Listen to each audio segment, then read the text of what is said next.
Hello everybody, this is week 13 of the lockdown, Bible study number 13, the Centurion confesses, Mark chapter 15. We've been looking last few weeks at some critical moments in the lives of individuals in the Bible, and this week it's the Centurion. Please read Mark chapter 15. My focus today is on the confession of the Centurion in verse 39. But he did witness the events right through this chapter. Question. As the man in charge of the crucifixion, how would the centurion have been affected by these events? And how are you affected by reading of these events now? Pause. For the centurion, it was a routine day at work. Jerusalem was easy duty, keeping the peace. From time to time, crucify a criminal or two. For Roman soldiers, killing was easy. It was second nature. Just give an order. Do this, we do it. Go there, we go. That is how another centurion expressed it in Luke chapter 7. Question. If you were a soldier, would you follow orders without question? Would you find it hard to kill someone on the battlefield? Pause. We must pray for our country's armed forces. In the world in which we live, they are needed. But for many of them, especially those who are committed Christians, there are real moral dilemmas. Question. Who was Pontius Pilate, and why did he send Jesus to be crucified? Pause. Pontius Pilate was the fifth governor of the Roman province of Judea under Emperor Tiberius from about 26 to 36 CE. He is best known for presiding over the trial of Jesus and ordering his crucifixion. Pilate's name occurs in both the Apostles' and Nicene creeds. He seems reluctant to execute Jesus. The Jewish historian Josephus and philosopher Philo of Alexandria both mention incidents of tension and violence between the Jews and Pilate's administration. Many of these involve Pilate acting in ways that offended the religious Jews. According to Josephus, Pilate's removal from office occurred because he violently suppressed an armed Samaritan uprising. He was sent back to Rome to answer for this before Tiberius. A political game was being played between Pilate and the Jewish chief priests. Pilate wanted to execute Barabbas, who was arrested for trying to stir up an insurrection to overthrow the Roman Empire, an unlikely charge at least. But the chief priests wanted Jesus crucified. I'm sure the centurion would have heard of Jesus.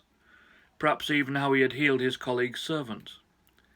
It was Jesus' popularity among ordinary people that was a threat to the priests. But in fact, Jesus told his followers to love their enemies, and love could never be a threat. Or could it? Question. Can love ever be thought of as a threat? What does it threaten if we all loved one another? Pause. Love can threaten the establishment, the status quo.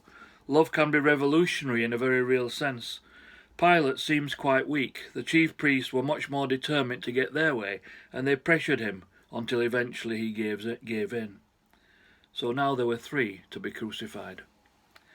Perhaps the centurion's thoughts went along these lines. It will be easy work. It doesn't bother us. It's what we're paid to do. But this day and this execution were different from all the rest.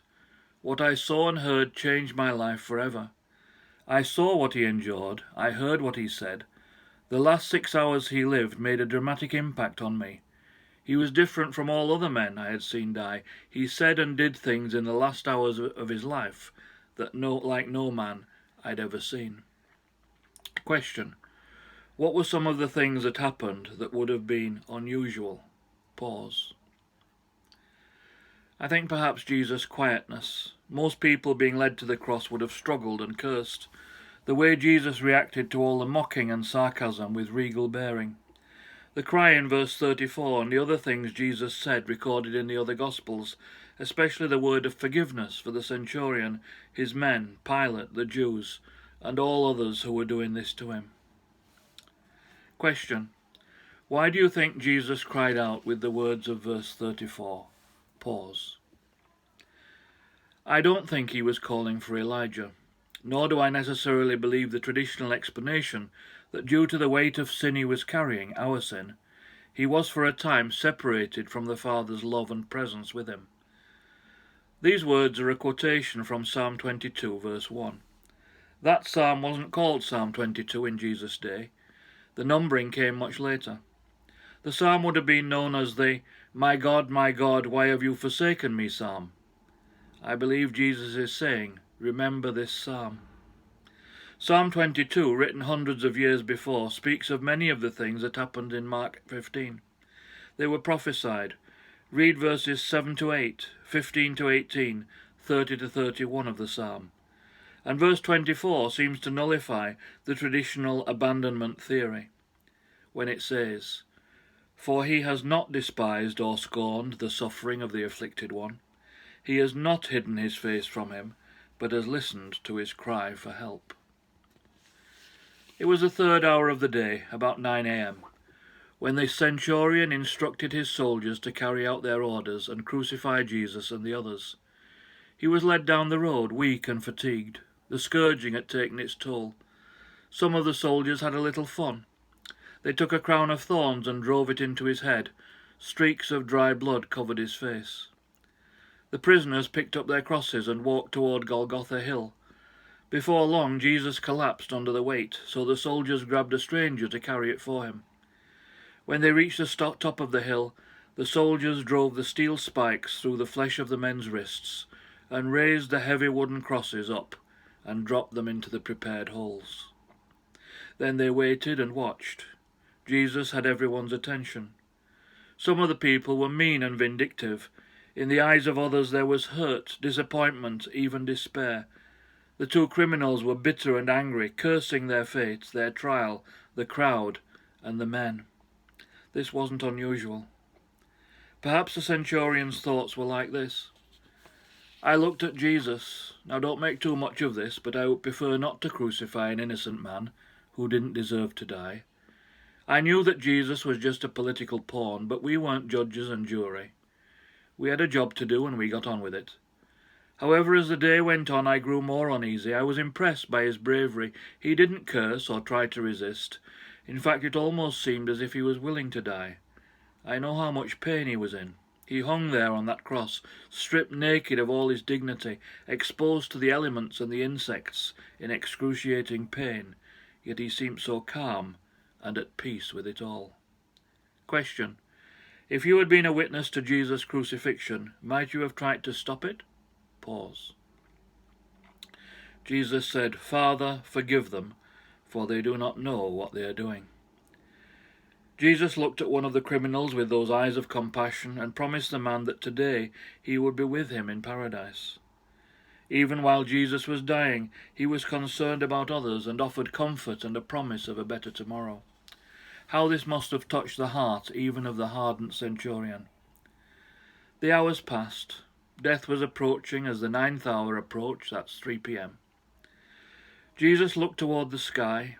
He seemed to be searching the heavens, almost like a lost child searching through a crowd for his parents.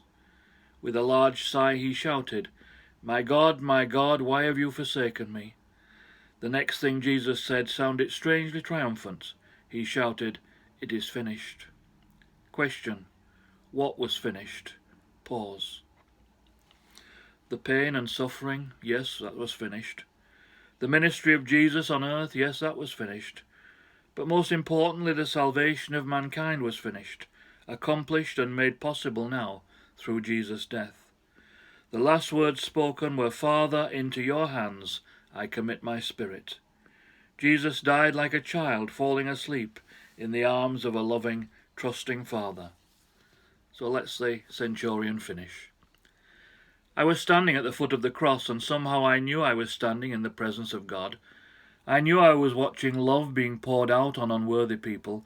I knew somehow that Jesus was dying for me, and for every human being who would ever be born.